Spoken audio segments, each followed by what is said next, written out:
Di sini saya akan menjelaskan tentang pengertian capital budgeting.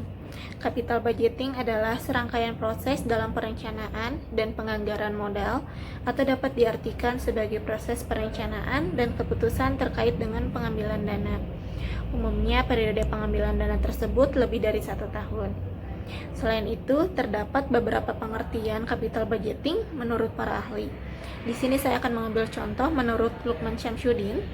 Menurut beliau, capital budgeting adalah seluruh proses pengumpulan, evaluasi, seleksi, atau menentukan proses alternatif penanaman modal yang dapat memberikan pendapatan bagi perusahaan untuk jangka waktu lebih dari 1 tahun. Tahapan dan manfaat capital budgeting. Terdapat 6 tahapan proses dalam capital budgeting, diantaranya yang pertama, memberikan ide pada suatu proyek atau investasi. Yang kedua, menentukan biaya proyek atau nilai investasi. Yang ketiga, pada manajemen harus dapat menentukan struktur modal atau kapital struktur. Yang keempat, manajemen akan menentukan biaya modal. Yang kelima, manajemen akan memperkirakan cash flow yang diharapkan dari proyek, termasuk juga pada nilai proyek dan aset. Yang keenam, mengestimasikan risiko cash flow proyek dengan menggunakan distribusi probabilitas cash flow dengan menerapkan nilai mata uang. Cash flow masuk yang telah diharapkan dapat digunakan untuk memperkirakan nilai properti. Manfaat capital budgeting. Yang pertama, perusahaan atau organisasi dapat mengetahui dana yang lebih terperinci karena dana yang telah terkait dalam jangka waktu lebih dari 1 tahun. Yang kedua, menghindari terjadinya over atau under investment. Yang ketiga, bisa lebih terperinci dan teliti karena dana akan semakin banyak dan jumlah dana yang teramat besar. Baik, terima kasih untuk waktunya. Saya akan melanjutkan presentasi yang telah disampaikan oleh rekan saya mengenai capital budgeting ini. Saya ambil contoh studi kasus tentang capital budgeting ini dari PT ABC. PT ABC adalah suatu perusahaan di mana perusahaan ini bergerak dalam bidang manufaktur. Nah, PT ABC ini memfokuskan diri dalam memenuhi pasar yang menuntut barang yang spesifik.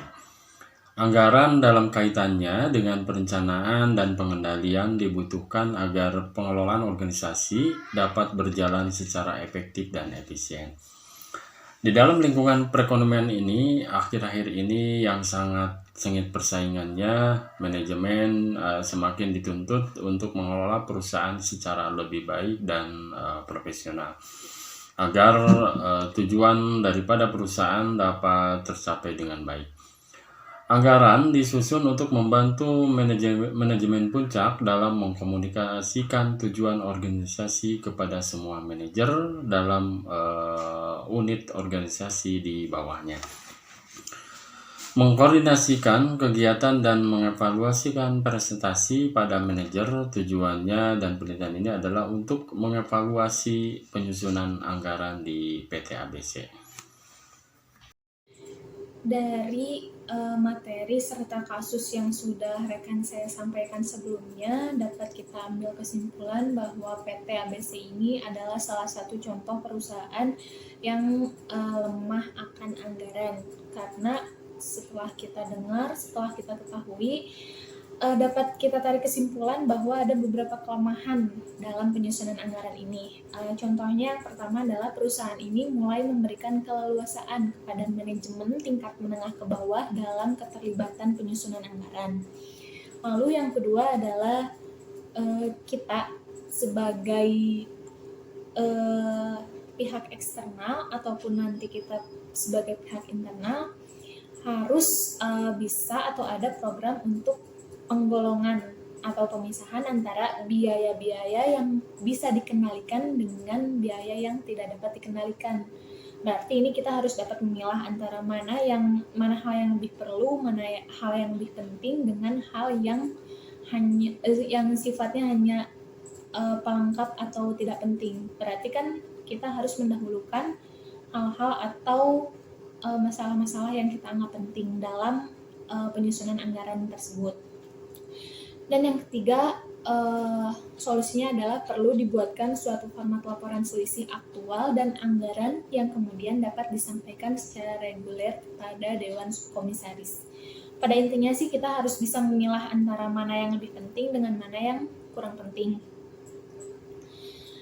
Dari kasus ini juga dapat disimpulkan bahwa capital building atau penganggaran modal merupakan proses yang dilakukan untuk melakukan perencanaan serta pengambilan keputusan terbaik mengenai pembayaran dari mana periode saat pengambilan dan sudah lebih dari 1 tahun. Pada penganggaran modal ini terdapat tahapan atau proses yang dilakukan agar semuanya berjalan dengan lancar.